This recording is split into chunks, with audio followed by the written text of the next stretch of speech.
I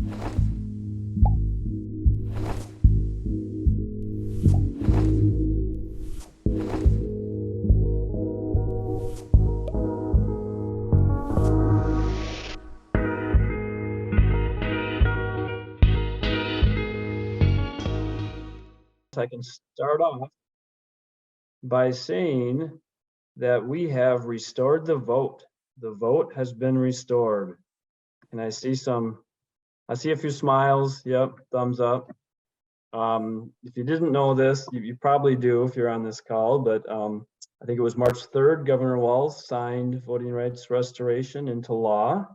And that was an event, long time in the making, that a lot of people have put a lot of work into over the years. There's probably different ways to track it, but about 20 years ago, then State Representative Keith Ellison and Senator Linda Higgins introduced legislation to get this done so that people in Minnesota could vote as soon as they leave prison on a felony conviction versus having to wait for their entire sentence to be completed. And others on the panel will explain that a little bit more, but that was about 20 years ago. I think I wasn't there. I wasn't working on this issue then, but what I hear is that it was pretty roundly shot down as an idea by members of both parties. About 10 years later, many of us came together when I was at the Council on Crime and Justice and working with the Second Chance Coalition, and we started working on the issue again. Formed the Restore the Vote Coalition, which is a broad coalition of many organizations. A number of them are here today.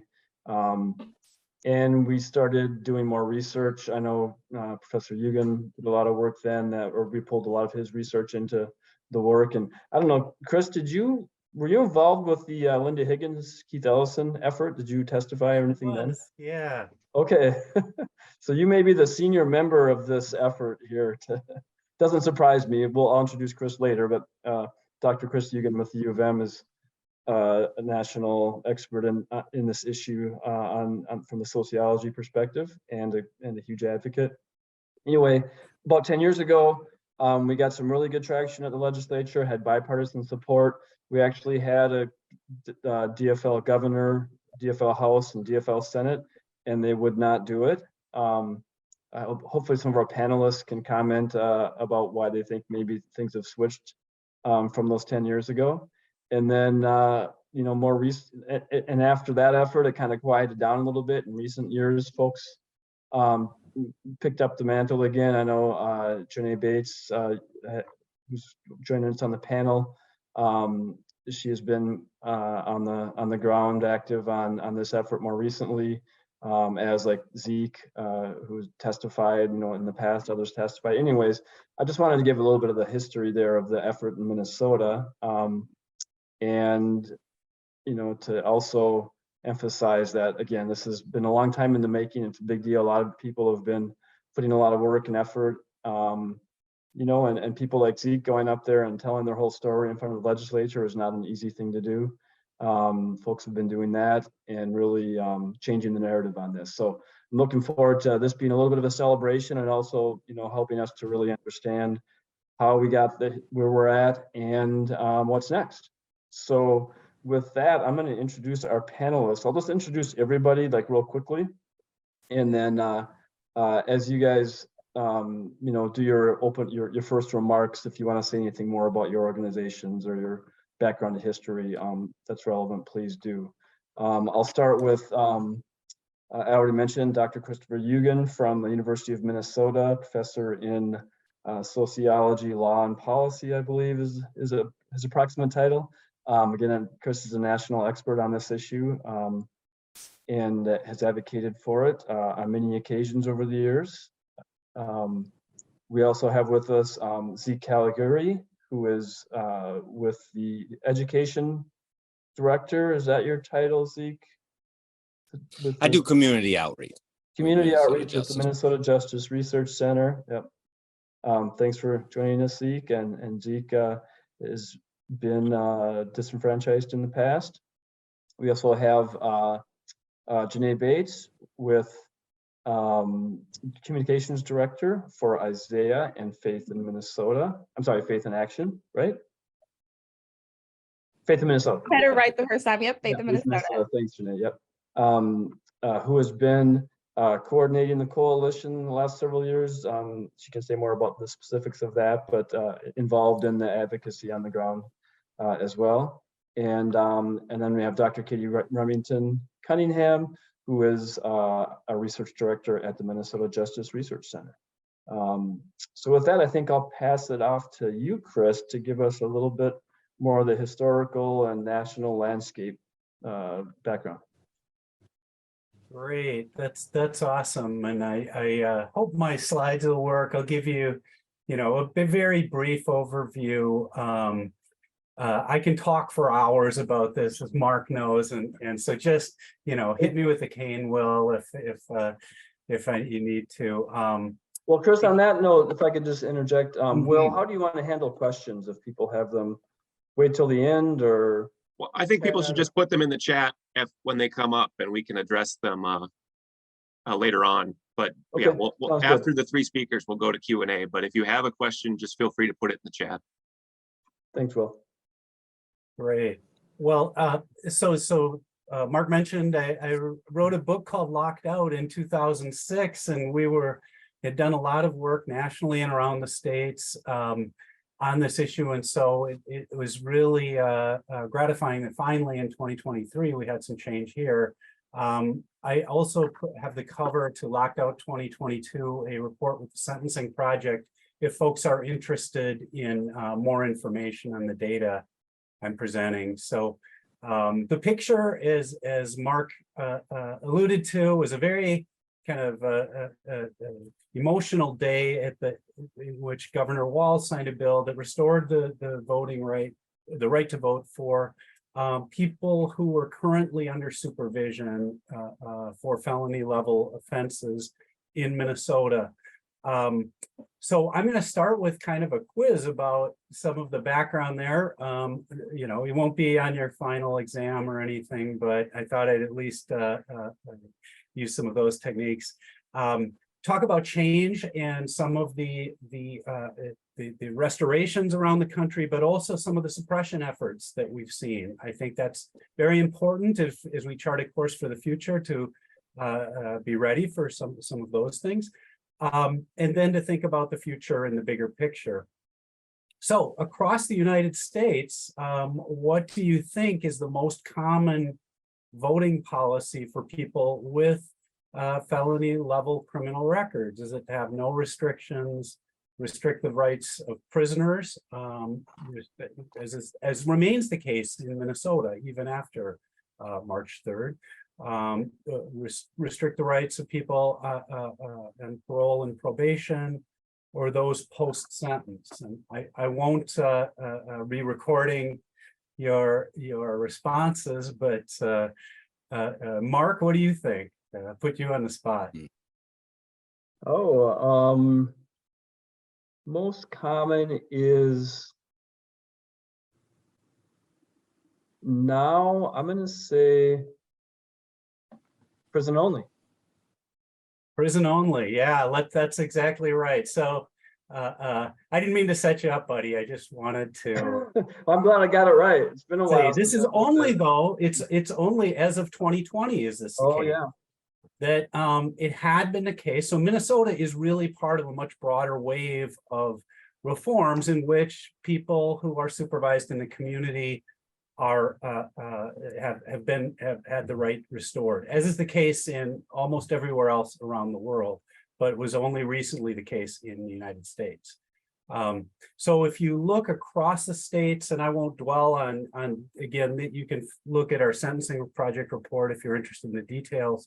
But just to give you a sense for the range, it's a real patchwork. That there are a couple states that have no restrictions. In the District of Columbia now, where you can vote from while incarcerated. Several bills around the country, in Oregon, in Connecticut, and elsewhere to restore the vote to prisoners as well. Then there's the prison only, and those states you see in red, those are states where the law has changed since 2020. So these are all states in which there's been some expansion of the right to vote. California, Connecticut, New Jersey, etc. And then there's a group that still continues to disenfranchise those in the community, which Minnesota was in that column last month, prison, parole, probation. And then there's the states that disenfranchise post-sentence. And these are the longest kind of lifetime exclusions in some states for at least some of the people who have served all their time and they're completely off paper. So I ask another quiz is which represents the largest share of the people disenfranchised.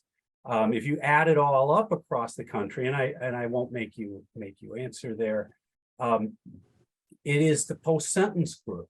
So even though it's only 11 states, those add up over time because it's a sticky status. So even if you were convicted in 1982, you might still be carrying that, and you might still be locked out of the ballot box. So here's the pie chart from a most recent report. It shows about a fourth of the folks who are disenfranchised today are currently incarcerated. The rest are in the community on supervision. Now, what do you think that looked like in Minnesota? Well, here's what it looked like in November when we did our report.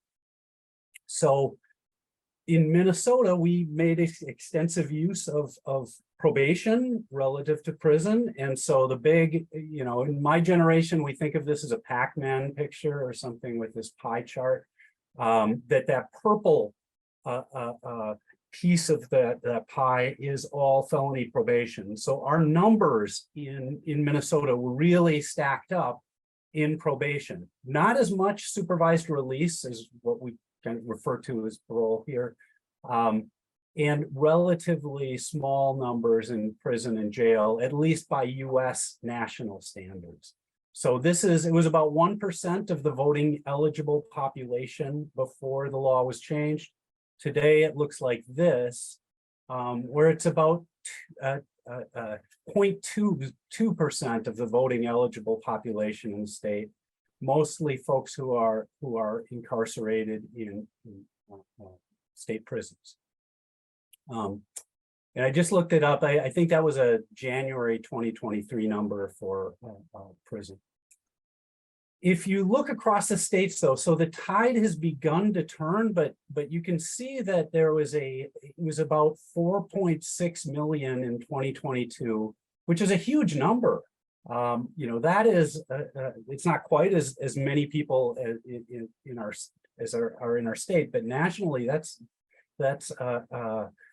4.6 million is sizable. It does represent, though, a big change since 2016. In 2016, there were over 6 million people disenfranchised because of felony convictions. So these reforms have been really piecemeal around the country, but they have restored the vote to about 1.5 million people. Now, I just point out that 4.6 million was also the number of people disenfranchised in the presidential election year 2000, in which it's quite likely that the election came down to Florida, and it was a very narrow victory by George W. Bush over Al Gore. It's quite likely if there hadn't been disenfranchisement that election might have turned out differently. So it's still a huge number of people remain locked out. Hey, Chris. Yes. We had a question about the difference between probation and parole, and I know that's important when you look at the states that disenfranchise for one but not the other.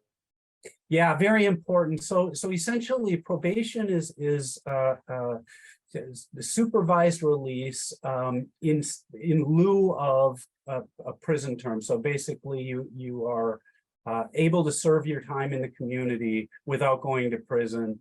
And I'm oversimplifying a bit, but then parole on the other end is you are serving part of your prison sentence in the community. So the back end of your prison sentence in the community. So it's basically front end versus back end, although there's some texture around that, and there's people on the call who know all about that. But I think that's an important point to note, and more generally there's tends to be more people in favor of voting rights for people on probation than people on parole, or that parole has been a tougher lift in some states to restore the vote there.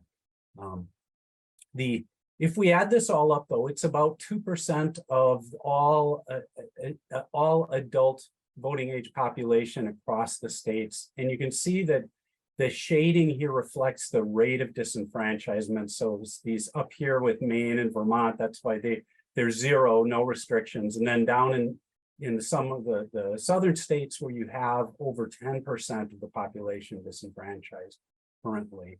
If we adjust those state boundaries, some people like this graphic, for that statistic, you can see kind of which states are heavier in disenfranchisement. So Arizona kind of pops out there, Mississippi, Alabama, Florida, still very high as well. So that's where that 4.6 million voters are kind of coming from.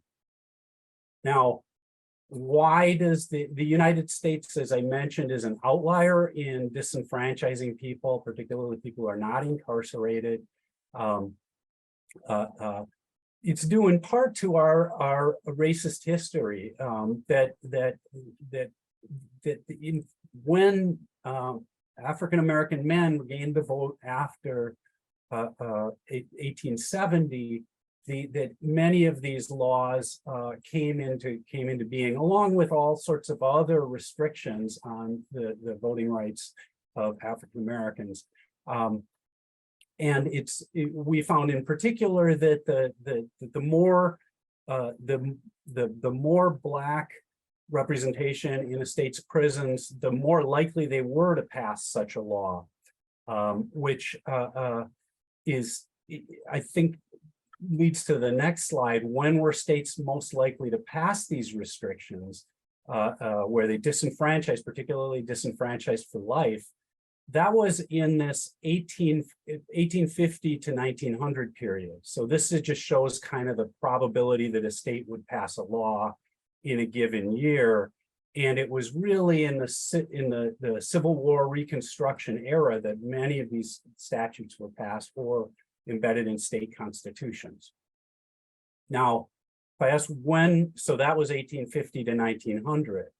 If I ask when were states most likely to expand voting rights for people with felonies, what might people think here? And I know I'm short on time here, so I'll be fairly brief. It had been the civil rights movement period of the 1960s and 1970s until very recently. So 2020 to 2023 is the period at which we've had the most action, the most restoration of the right to vote. So Minnesota is right in that mix. And so we are part of that reform wave. What's the impact? Well, let me be really clear about in Minnesota, the debates didn't emphasize this as much here, but it is a huge racial justice issue that this law alone restored the voting rights of about over 4% of the Black population, adult population in Minnesota, and over 5% of the American Indian population in Minnesota. And in other states where I've testified, in Washington, for example, these numbers were really important in terms of the debates and passage of the restoration. It's about 1% of the white and Asian American populations. So that today, about 5% of the Black population remains disenfranchised over nationally, but it's very lumpy around the United States. Let's think about impact. One thing I just want to give a heads up to, and our activists who know far more about this than I do will tell you there is a lot of cynicism and distrust among those who have been restored the vote. And so I'd say that, you know, if I do surveys, people are much more likely to say you'll get nowhere talking to public officials. People like me have no say. If you've been incarcerated, you're far more likely to say that than if you are arrested, especially if you've never been arrested. So I say that is a burden to overcome in mobilizing the vote. that there's very little trust and there's very little a sense of efficacy. Hopefully that's changing. I would say also I wanted to at least mention suppression, because that is what is happening in Florida, in several other states around the country. So that I would be irresponsible not to mention the backlash. Lots of states here in the left-hand corner or left-hand side, there is all of these states have restored the right to vote for some population, and it's mostly been non-incarcerated folks, as it was in Minnesota. But Florida's established a new election crimes unit that is charging people with felonies for voting, and spreading, I think, a lot of fear about and questions in people's mind about whether they have the right to vote. So I would expect some of that in Minnesota. People have been, Pamela Moses was charged with a new felony. Those charges were subsequently dropped in Tennessee. In Texas, Crystal Mason had a 5-year prison term for unlawful voting, for voting while she was under supervision. That's been returned to trial. Currently in North Carolina, the move to restore the vote to people on probation and parole has been challenged, and the court there's been a partisan shift in the court, and so that may be overturned. In Virginia, the governor had been restoring the vote to people post-prison, and the new governor has ceased doing that. So there's some, I'd say, some backlash as well as some expansion of the right to vote.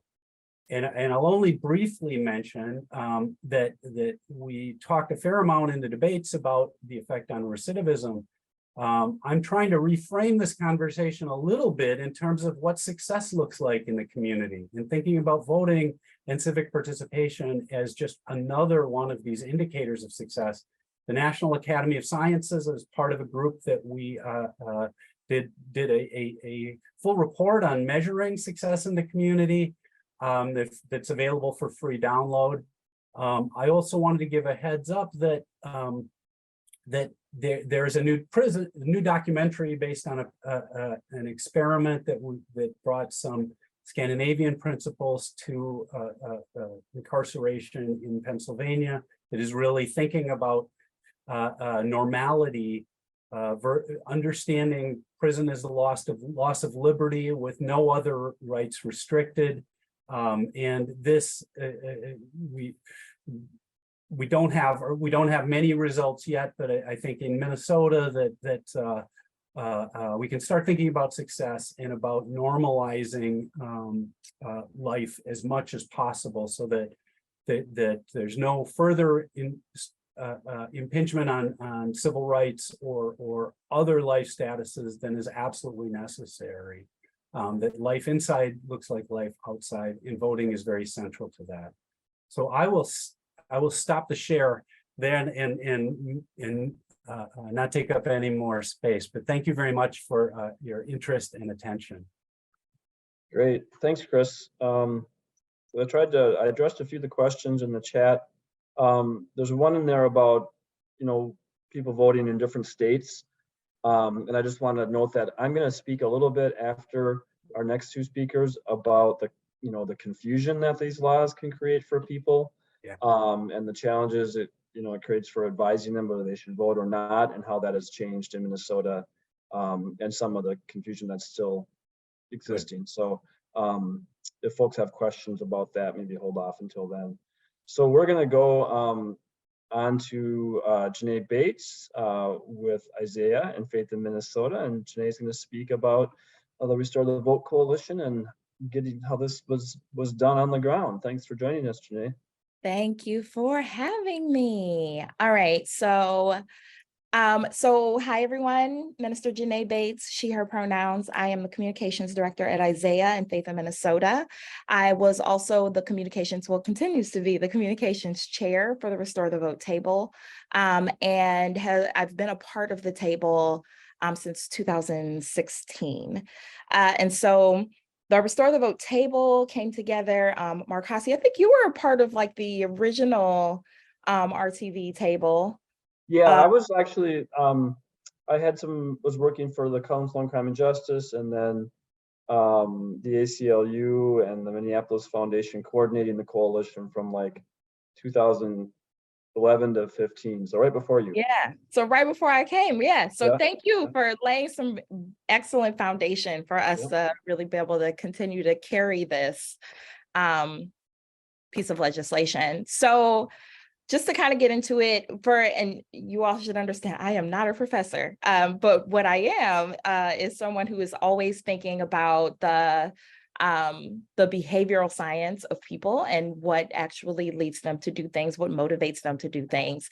And so as a narrative strategist, most certainly in the territory of democracy and criminal justice reform and the legal justice system, we wanted to put together a coalition that could, like, under a very big umbrella. There were almost 90 organizations that are part of the coalition, from like, you know, the ACLU to faith-based organizations like mine, to legal justice reform organizations, to survivors and victims of assault and sexual violence. Like, it was a very broad and big coalition. I mean, we had, you know, environmental organizations who were a part of it. And so we wanted to have alignment about what we were all going out to do, and a commitment about what it meant for us to do it together.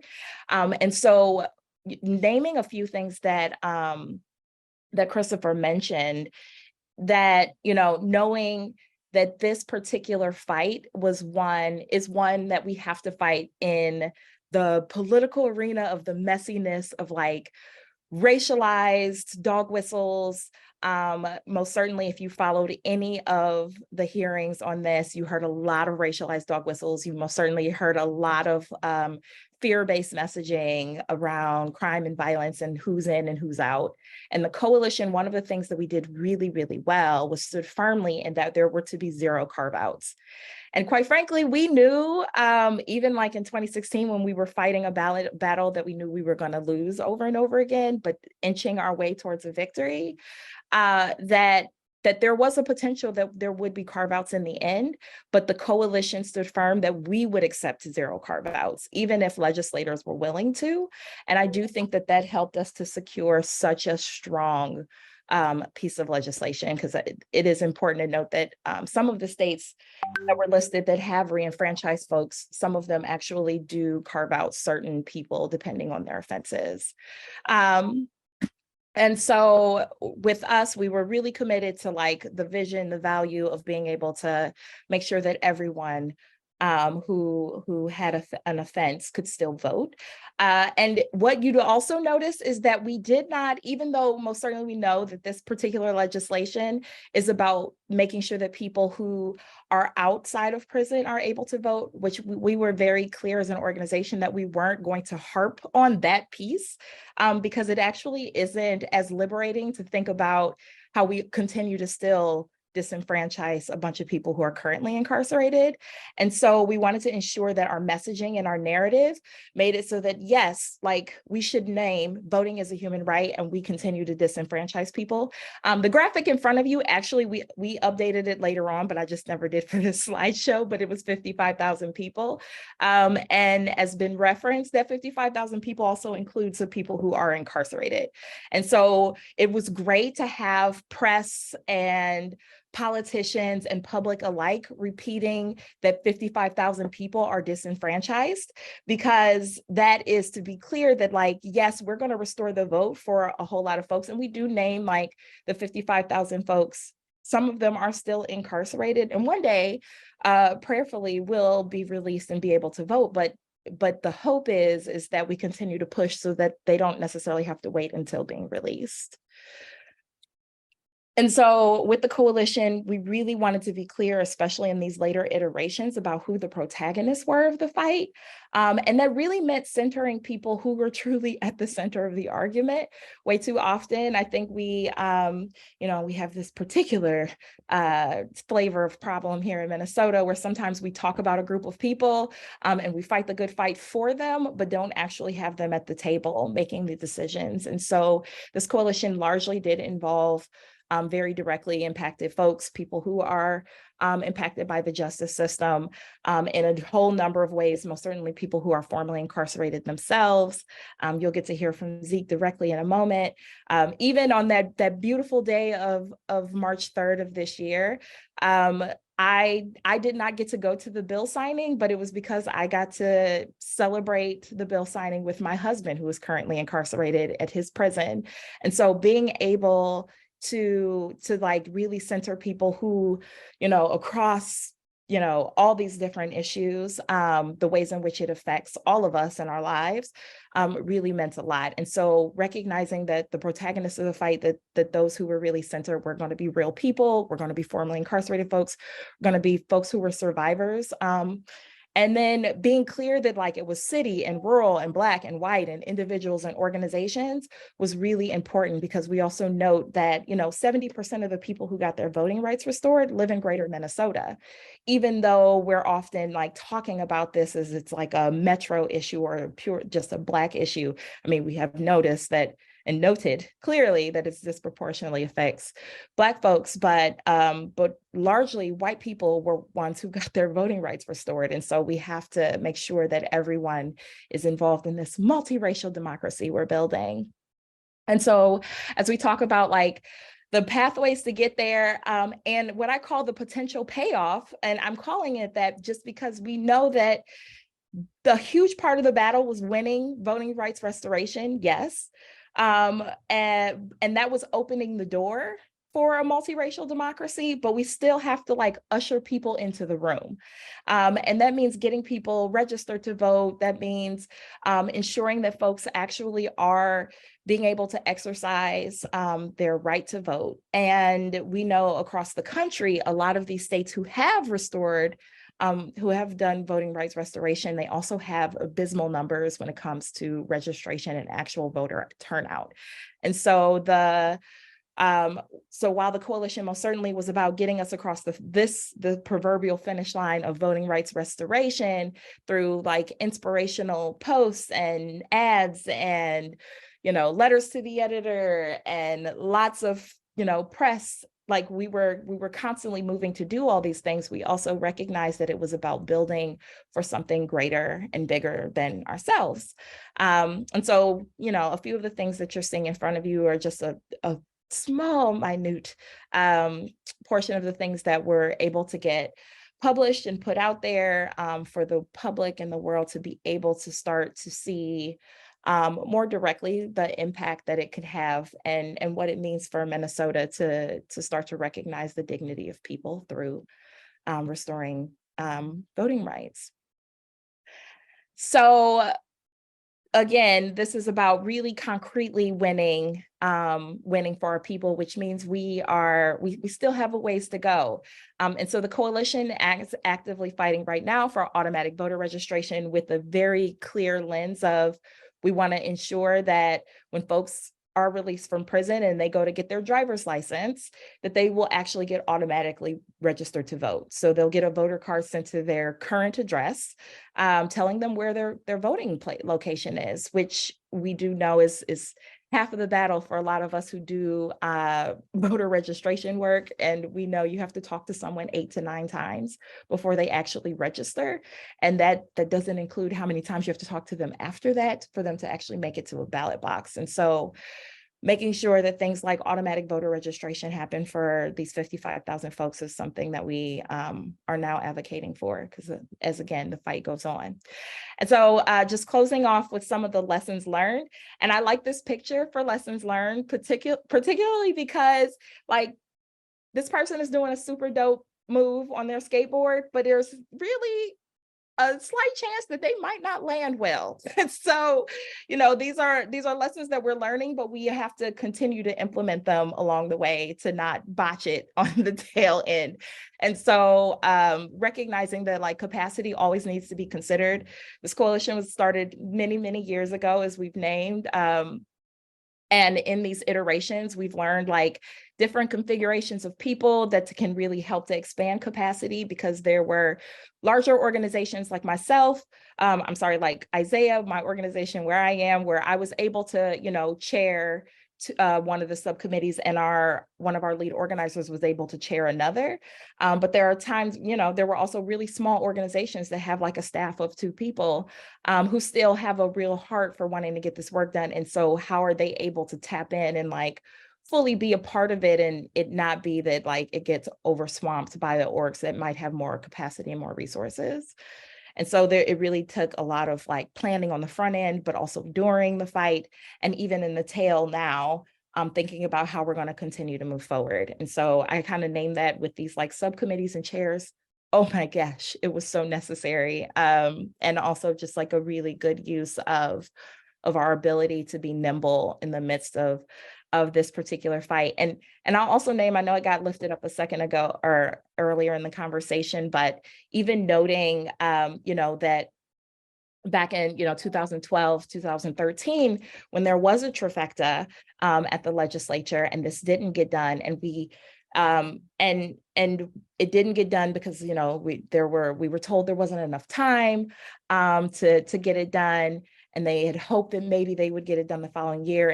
And a lot of organizations have been in very deep conspiracy, and I mean that in the best of ways, with legislators to ensure that they are shored up on a whole series of issues. And so there were touch points all along the way. In 2016 and 17, we fought for voting rights restoration hand in hand with driver's licenses for all.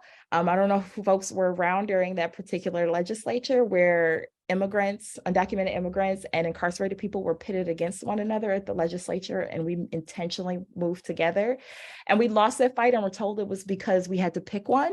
And so to win at the Senate, to have that final Senate hearing where both voting rights restoration and driver's licenses for all were passed on the same day, I mean, it was completely unprecedented and historic for a number of reasons around racial equity, immigrant justice, and the legal justice system. So just a complete commitment to mission was what kept us all grounded in this very long fight, but made it totally worth it. All right, that's me. All right, thanks, Janae. A lot of information there, great work. I think we pretty much addressed the questions that were in here. We're gonna turn it over to Zeke. He's gonna speak about his personal experience with this. Thanks, Zeke. Thank you, Mark. Appreciate it.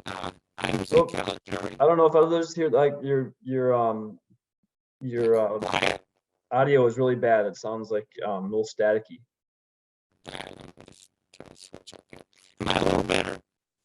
Not really. Do you have any other speaker options? Yeah, I'll figure something out. You might have to log in again. Yeah, maybe try logging out and logging in, Zeke. Yeah. I'm gonna talk about something else while you're doing that. So the thing I wanted to touch on is, as I mentioned earlier, this issue of the confusion for these laws. The state constitution says that once you've been convicted of a felony, you can't vote until your civil rights have been restored. Now, you would think, if you don't know the nuances of the criminal legal system, that when you're convicted is very clear to someone, but it actually isn't. There's all these different types of judicial processes, like a stay of imposition, a stay of adjudication, extended jurisdiction juvenile in the juvenile system, where people are like, am I convicted or not? The stay of adjudication is a perfect one, where you've been charged with a felony, but then the judge says if you follow the terms of your probation, when you finish, you will not be convicted of a felony. So you've been charged, but you haven't been convicted. A lot of people were being told they couldn't vote. We actually took with the help of the law firm Robbins Kaplan, we sued the Secretary of State and some other people for the Supreme Court to clarify that people on a stay of adjudication for a felony could vote. And that included a lot of people. So you can just forget everything I said now, though, because the great thing about this new law is that it says if you're convicted of a felony and you're not in jail or prison, you can vote. So it's as clear as if somebody's got bars in front of them, they've been convicted of a felony, they can't vote. If the bars are behind them, they can vote. If they should the law also says for the period that they're any period they're reincarcerated, they can't vote. So that answers the question if somebody's like on probation and then they violate probation and the judge sends them to jail for 30 days, right? Then they couldn't vote while they're in jail. But it's very, very clear for election judges and others, people working with people wanting to vote, that if you're out of jail or prison, even if you're convicted of a felony in Minnesota, you can vote.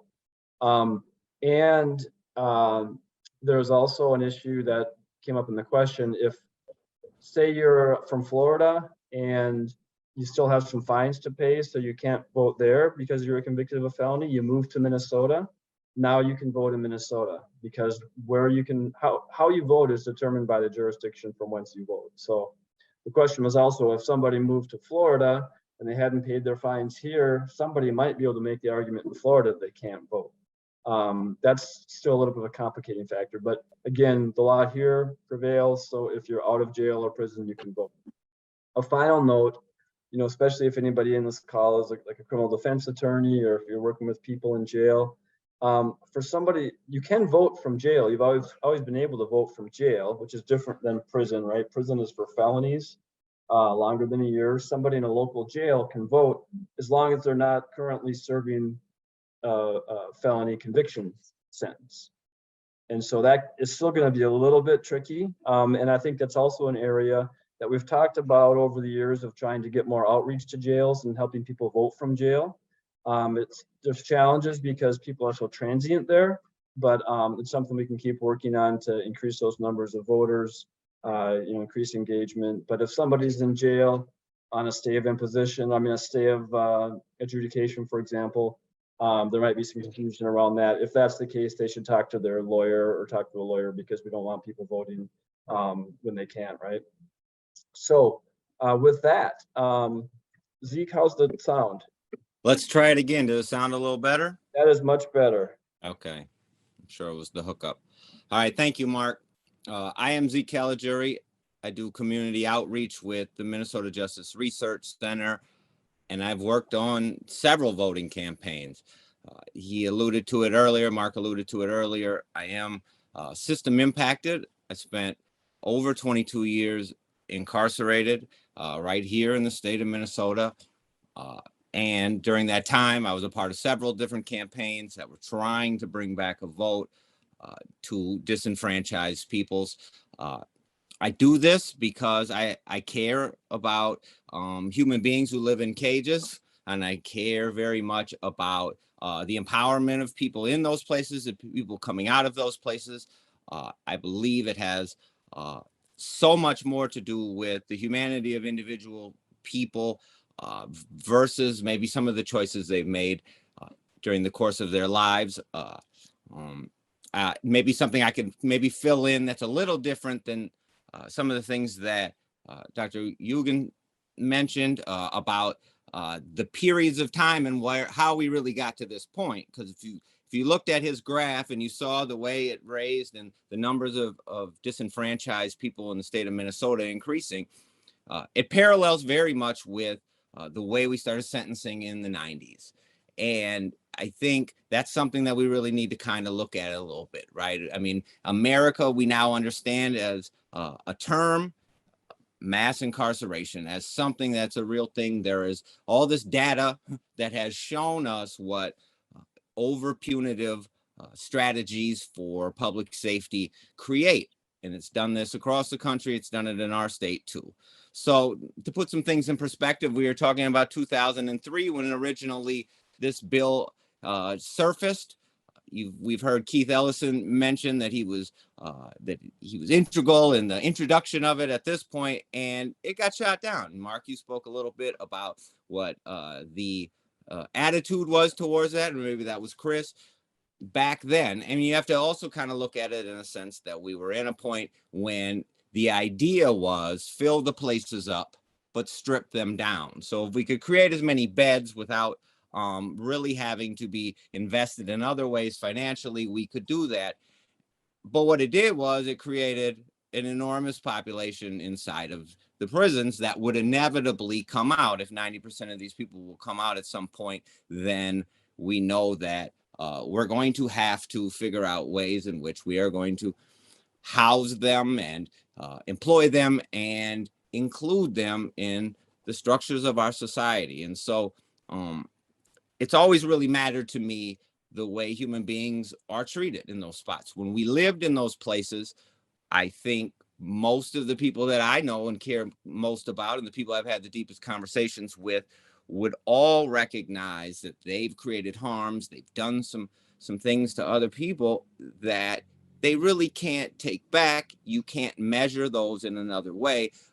But it did not in any way decrease the fact that these were real human beings who come from real families, who were still trying to figure out how to live lives in a lot of ways. Like these are lives of faith. Sometimes these are lives of purpose and meaning, and also like utility. Like people play important roles in their families and their lives and stuff. And so when we started coming back to the idea of wanting to have a vote and a say in your democracy, it wasn't some kind of, really like Pollyanna version of life, as though you're going to get the vote back and it was going to create stuff, create this wonderful like new utopia. No, we understood that it's really just a matter of like, this is about human rights, and they shouldn't have taken the human right from people in the first place, right? The rights shouldn't have been taken before people grow into sort of the crimes and the experiences of their single lifetime. And so for me, I care about building people, right? So my first priority typically is about making better people, not better inmates or prisoners or human beings on community supervision. That's not what my point is. My point is to try to help other human beings sort of become more engaged, more educated, more capable, and being able to be empowered in the society too. There was a whole lot of fear mongering, as Janae had pointed out, during the course of just even trying to push this through, which is nothing that we're not used to. The problem is that we have typically always relied on fear to push back on things that we really don't have an answer for.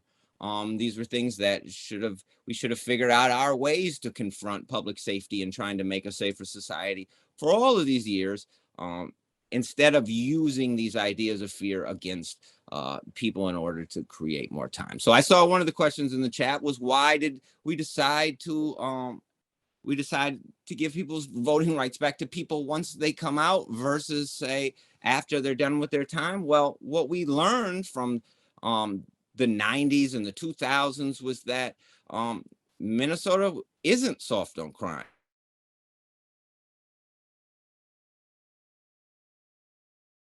And unless I was a child at the time, it has overused probably supervision and sentencing. And as a result, it gives us a whole lot of things to try to sort of attack and, be theoretical about. But best believe you have a whole lot of people sitting in those places that will never walk out, that are truly, that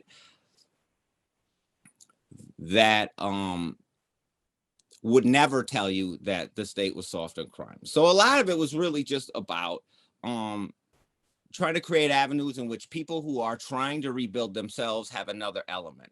And voting is a huge element, plays a huge role in inclusion in society. And here's what's up. If you're going to lock people down for things that you didn't lock them down for in the 1970s, when our national prison population was 350,000, you have to figure out what that's going to look like when they start to come out. And that's what we're looking at in the last 10 years. And so one thing that we've been very fortunate in the state of Minnesota is that we've had a really, really good population of people that have come out. There are plenty of people that live with the injuries and the chaos that a jail cell creates for people long term. I mean, I would really like to believe that, what this legislation does too is that, it means people on both sides of the aisle aisle will acknowledge at least the humanity of those we've decided a cage is a suitable place for them, you know, and that we maybe start to begin to speak about, you know, the people that we deem monsters in a courtroom, right? Here's one thing that I understand completely is that like politics isn't going to solve all of our problems, but neither are the courts and neither are any of these systems, right? Like, and so essentially they have to be something that's in flux and organic and that we can work on. And so what I envision people coming out now and in the future engaged and ready to go.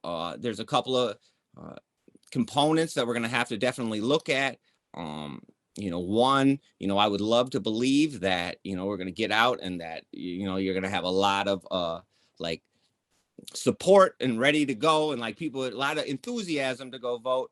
But what I know and understand is that like typically like in other states is that there's going to be backlash. There's going to be people that are going to push back and it's going to be a push to try to discredit people from doing really basic things. You know, casting a vote, and you're casting a vote for your family, you're casting a vote for yourself, you cast votes for children. A thing that I remember talking to a couple of people about during the course of just this last legislative session was about, you know, people whose fathers vote or whose mothers vote, people whose families vote, they typically tend to grow up and vote. And what you have is a really large community where fathers and parents have been missing from households for long periods of time.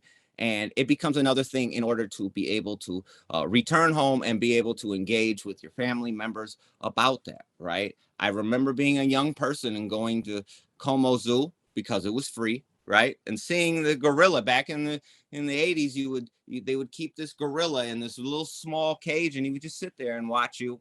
And he'd sit there and you couldn't tell. He looked sad. I mean, we don't know. We could sit and theorize.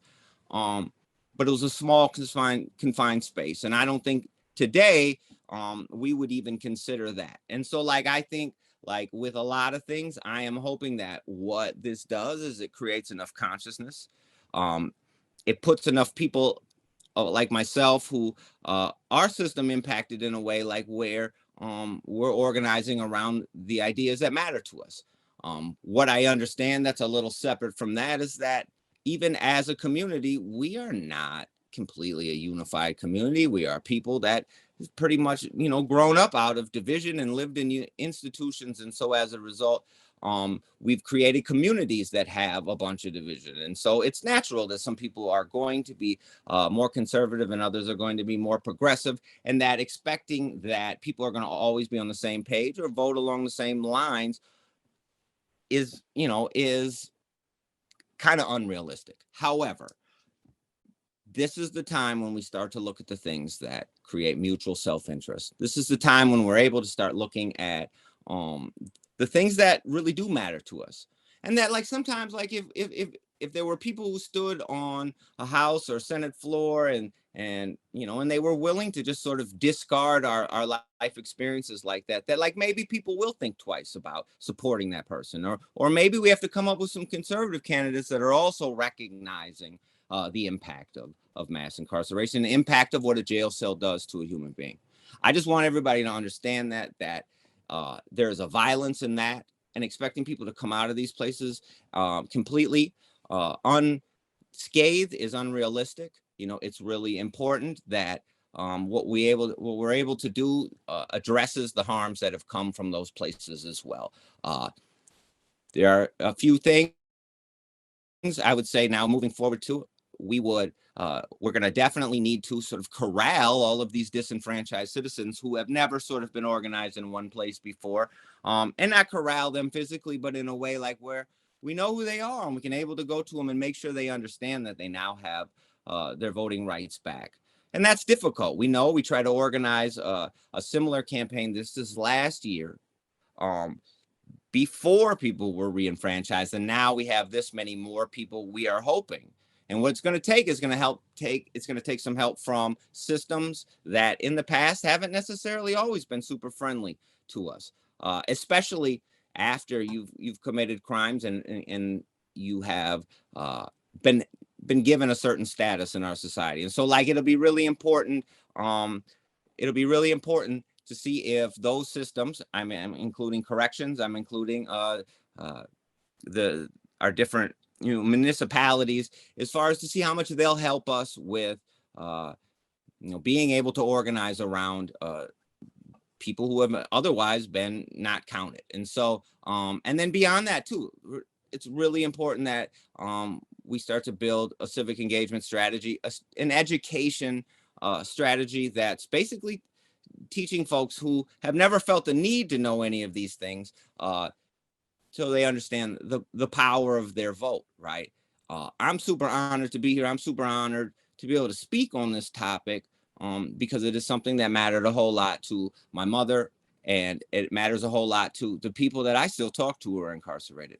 I got dozens of phone calls just regarding this, and these are from people who currently can't vote, and still this doesn't necessarily benefit them, but they understood the value and the power of it. And I would like to be able to move in the direction where we're starting to include them too. People's humanity doesn't end once they go into a place. No, you put them back into a space where now they've got to figure out who they are and what the path forward is. And the truth is, we as society have to figure out a way in which we can help facilitate that, because those places don't currently. And I want those places to be a much more human and a better space for these people. And I think this is a spot where we can all now start to work together and figure out what it is that most greatly impact us and change the things so that we can start to reverse the idea of the harms coming out of these places too. And that's me. So thank you. Thank you, Zeke. Really appreciate you sharing your perspective, and again for you sharing your personal experience and using it to help others. That is very effective in getting these kinds of policies changed. So we're going to move on to open question and answer. There's one in the chat that I wanted that I love because somebody, I can't remember who asked it, but it's basically, we've done this, now let's go on to the next thing, which is has anybody thought about or made any efforts toward allowing people in prison to vote, since so many other countries do that and 2 states do that? I don't know if Janae, you want to speak to that, or Chris also, maybe if you know of any other states that have tried to move in that direction. Yeah, I can mention just briefly that that Oregon has gotten pretty far in discussing that. I don't know that it'll get through this year, and in Connecticut as well.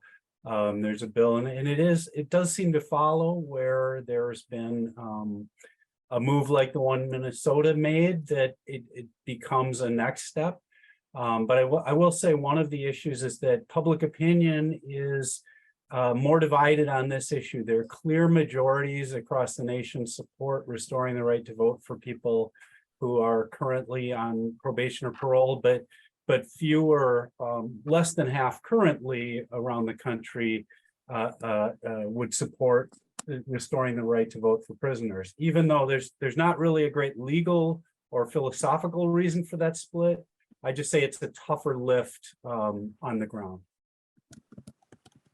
And I'll just add, I know the Sentencing Project did a rather large research project on this, and actually have found that there is growing energy and political will around incarcerated voting, and I think that we're definitely on a trajectory to it. I do know there was a bill drafted here in Minnesota and was set to be introduced, but missed deadline as those things happen. And so I do think that we very well could be on our way to that, and it is going to continue. It's just going to take a lot of continuing to grow political will and energy around it.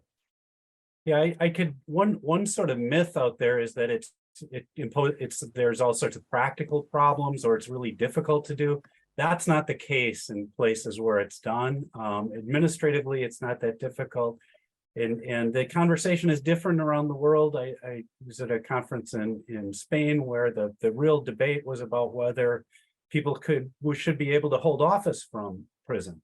And that people, with technology, it's quite possible that one could be responsive to one's constituents, et cetera. And so I just say, in a way, the United States, our debate is a little behind the times in terms of where the rest of the world is at. All right, thank you. And I just want to call out that we have 51 people on the call. I know we started out with a small number, but this is great for an Monday night, especially. Thanks everyone for joining us. And we will get to some more information about some of the steps that are going to be taken to engage people who can now vote into actually voting. But let's hold off on that for a bit and see what other questions we might have.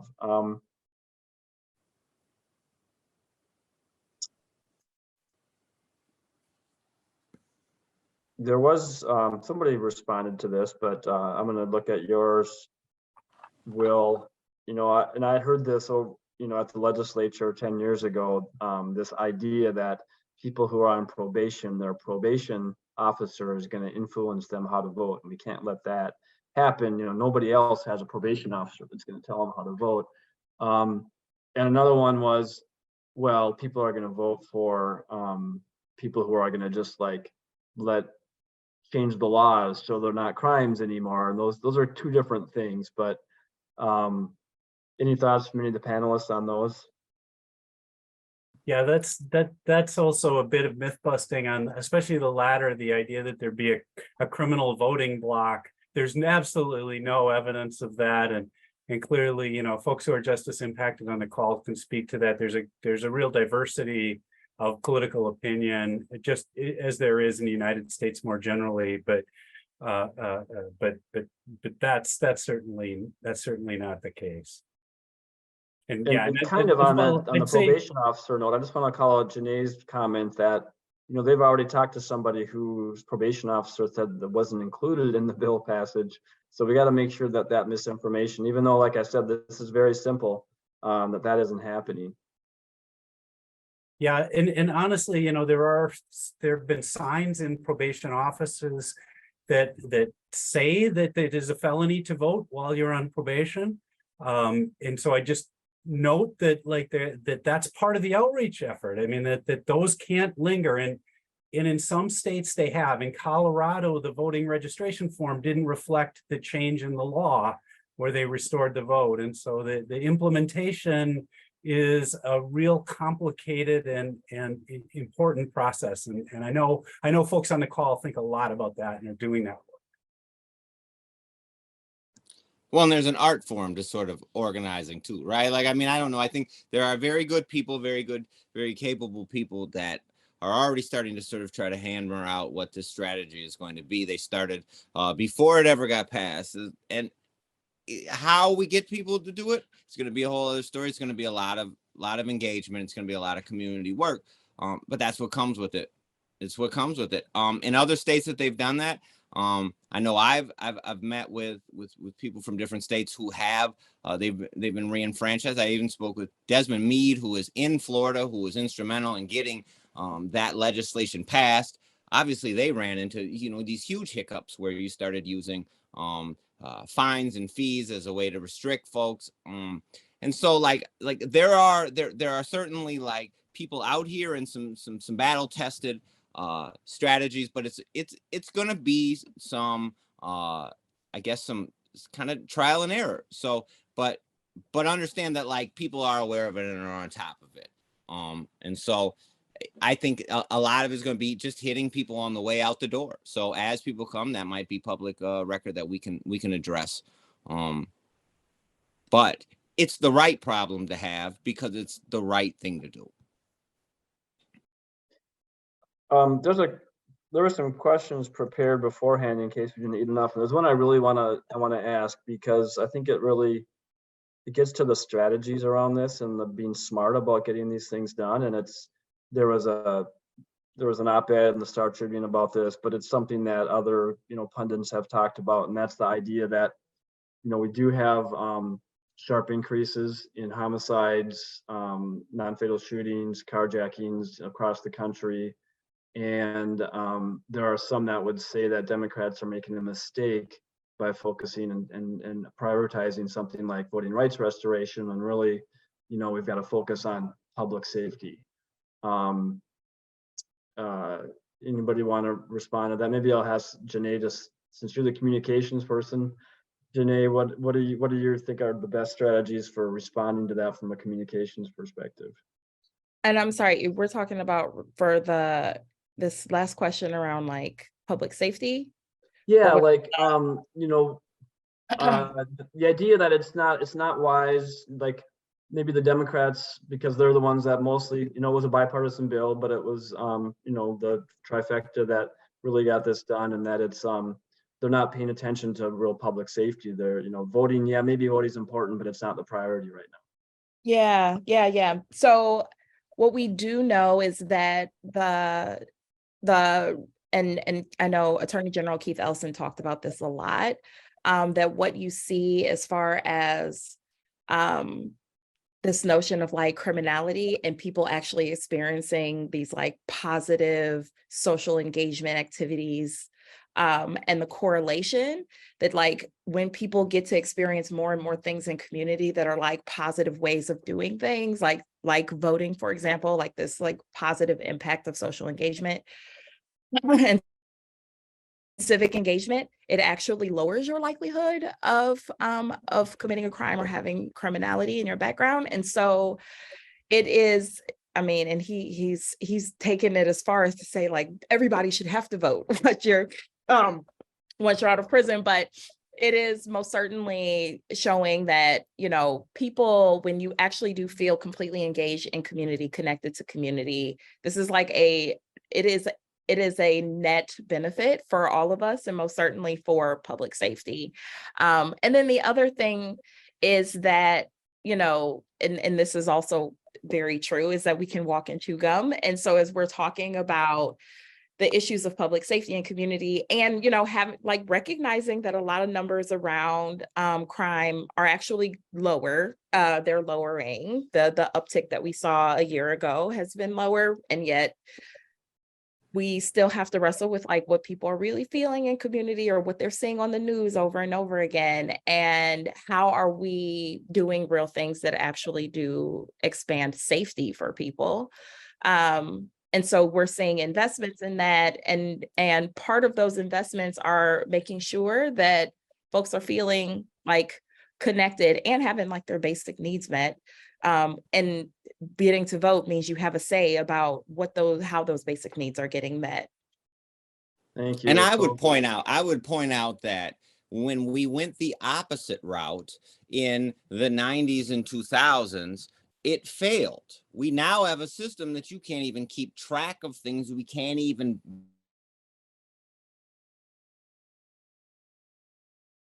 Zeke, you're breaking up a little bit. Like when we tried in the past, it was just that in the 90s, it was a great failure. And so thinking that like we are just going to address, they have 14 bills that have something to do with public safety. There's an enormous omnibus bill that exists with public safety. The thing is, they are all tied in.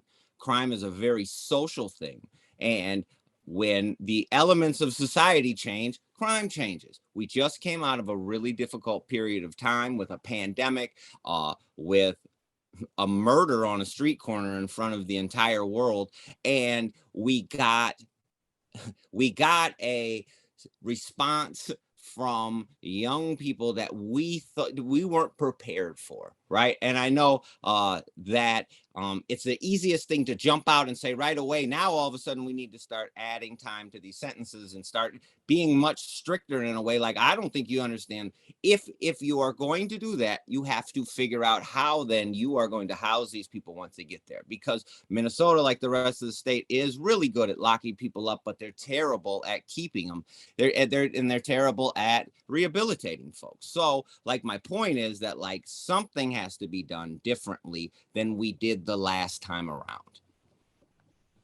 Yeah, I just briefly add that the evidence is very promising that, you know, in Oregon, those who vote while they're on community supervision, while they're on probation or parole, are more likely to successfully complete probation and parole.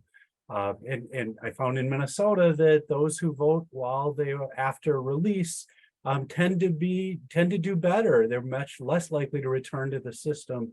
So I think that's somewhat reassuring. And I hope, that the right now it feels like a real partisan kind of story and a partisan bill, or, the trifecta made a difference. But the history of these restrictions and the restorations has really been bipartisan. And in part, it's because often those who have a record of being tough on crime, Republican governors, for example, in Iowa recently restored the right for people post-sentence, that they have a little more political cover than Democrats often. So I hope, our debate did play out, I'd say in partisan terms fairly dramatically, but that's not the case around the country or around the world, that the right to vote is viewed as more fundamental.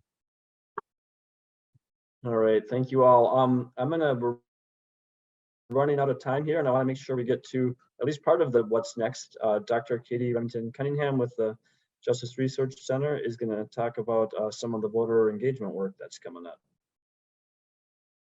Yeah, thanks, Mark. And thank you so much, everybody who has spoken, Minister Bates and Professor Eugen and Zeke, my partner in all of this work. So, I just want to sort of, in some ways, kind of sandwich the conversation. So, and you just briefly talk a little bit, and Zeke mentioned this, about some of the work that we piloted in the fall. So before this legislation happened, we were thinking and collaborating at the MNJRC with organizations to do the very work that a lot of people are asking about in the chat, which is like, okay, how do we actually engage, educate, support folks to get registered, to do the voting, right? So the restoration of that right is critical.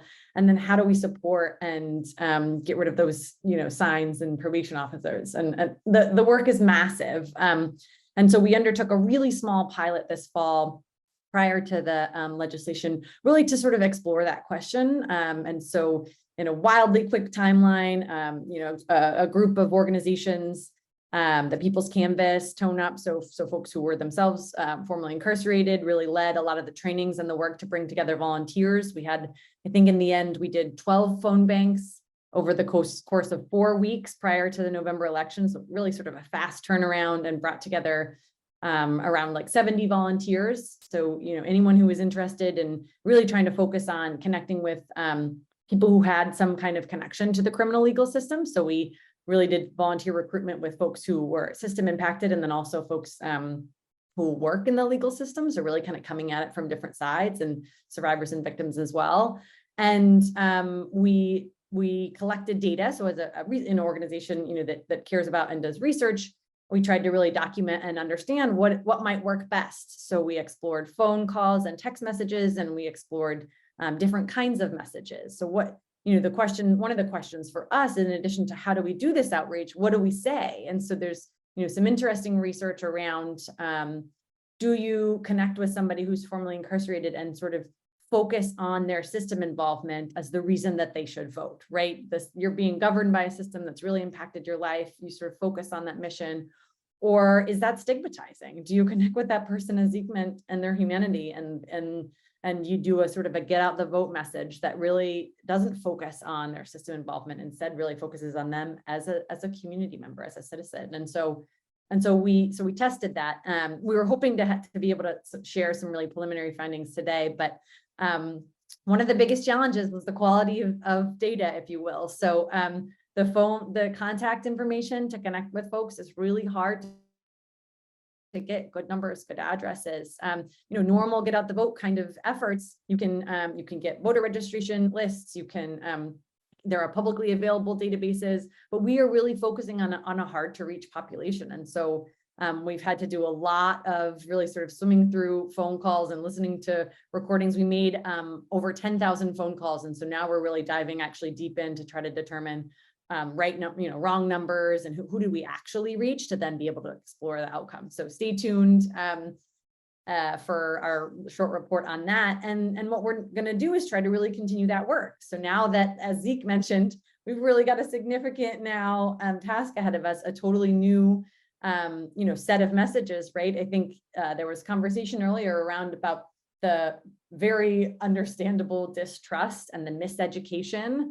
And so a big part of what we were trying to do in the fall with our messages that we were testing was to be very clear about whether you're off probation or parole. And now I think it's an exciting opportunity because we don't have to sort of be extremely explicit, with the education piece. The getting out the word about being able to vote is easier. And that's part of what's really important, I think, in barring this population from voting. So we are working closely with the coalition. And I think some, Janae put, I think in the chat, there are a lot of efforts. Automatic voter registration is super important, not only for, the sort of barriers and hurdles that it reduces, but then that helps us get contact information for folks and access to that contact information so we can do outreach and we can connect with people and make sure they know and understand what the new laws are. So we are sort of deep in those efforts right now, and we'll be excited to share those as they kind of come to fruition. So I just wanted to flag that for folks, and we are, stay tuned, sign up for our listservs, and so you can get involved. We're always often, this work is really driven. I think somebody wrote in the chat, this work is driven by lots of organizations coming to the table, individuals like you all volunteering and stepping up and making phone calls or knocking on doors. And so there's always opportunities to get involved. So we're excited to see so many people here. So I think that's my piece, and I'll kick it back to Mark maybe to wrap it up. Not sure. Yeah, thanks, Katie. I'm just going to put the sign up place in the chat here. Oh, that'd be great. People aren't getting updates, info from Minnesota Justice Research Center. I put the link in the chat. And like Katie said, once we are looking for volunteers, we'll be one of many organizations putting the word out, but we'll certainly let people know. So does anybody have anything? I think we got to most of the questions in the chat, but maybe not to quite all of them. Does anybody have, and maybe if anybody wants to raise their hand, final question or two that they're dying to get answered, or and we'll just put in a link to our next event in the chat as well, or if panelists just want to give us a final parting word, we could do that too before Will and I wrap up. I'm not seeing any hands up.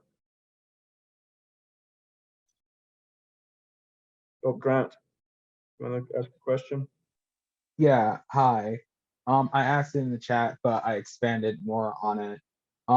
Wouldn't helping out with job accessibility help more with things like repeat offenses, as they'll have an easier time integrating into society?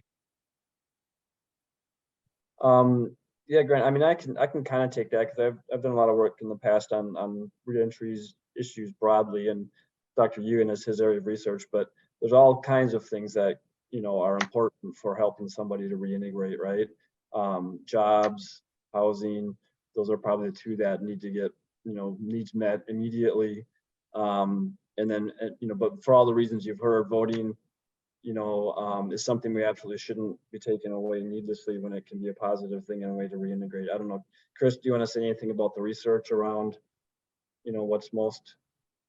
Yeah, I mean, I think there's so much more we can do in reentry, and even things like we're finding having visits in prison, et cetera, make a huge difference. But at that reentry moment, the key right now, what I'm hearing, and Zeke and others can speak to it, is a real need for housing and housing support where 10 years ago, it was a job was much harder to come by, a job, just any job.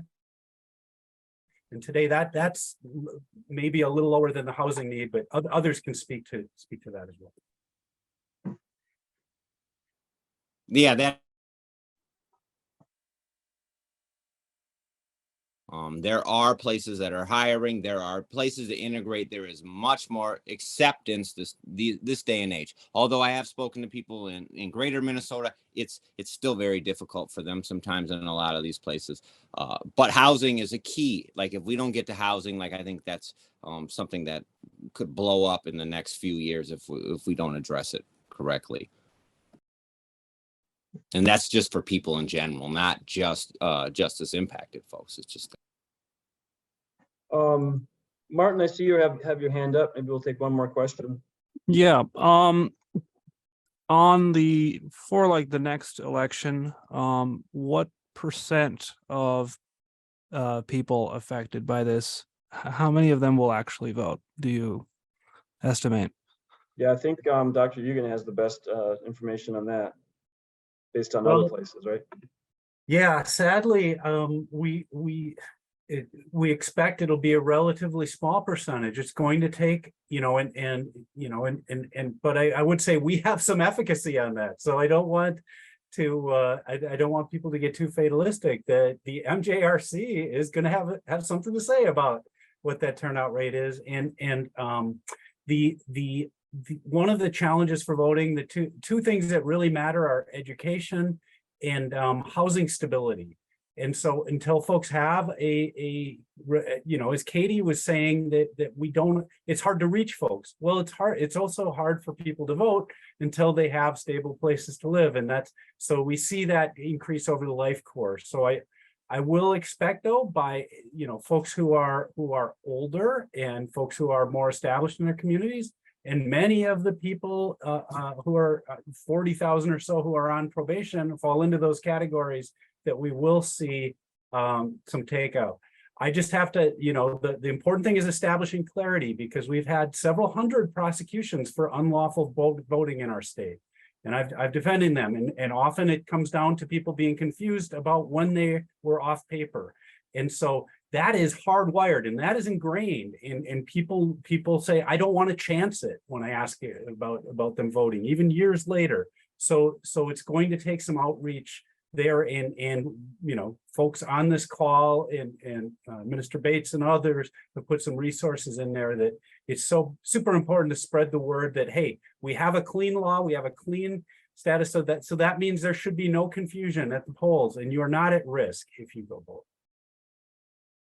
I also want to lift up that this isn't the only reentry related piece of legislation that's at the legislature right now and has very high likelihood of succeeding. There's a clean slate bill that is in both the House and Senate omnibus bills that will automatically seal records for many more people than currently get it. There's a new clemency process that, if that passes, will make it easier for more people to get pardons. There's just a number of things. So this was something that's been worked on a long time, really important, but I can't remember who said it, but we can chew gum and walk at the same time. There's a number of things that are being worked on. Probation reform, Will and the MNJRC have been very involved in that as well. So with that, I just want to say thanks to our panelists. Great information. Thanks everybody for joining us, starting your week with us. Connect to the MNJRC to learn about upcoming events and things we're working on. Will, I'll hand it over to you to wrap it up.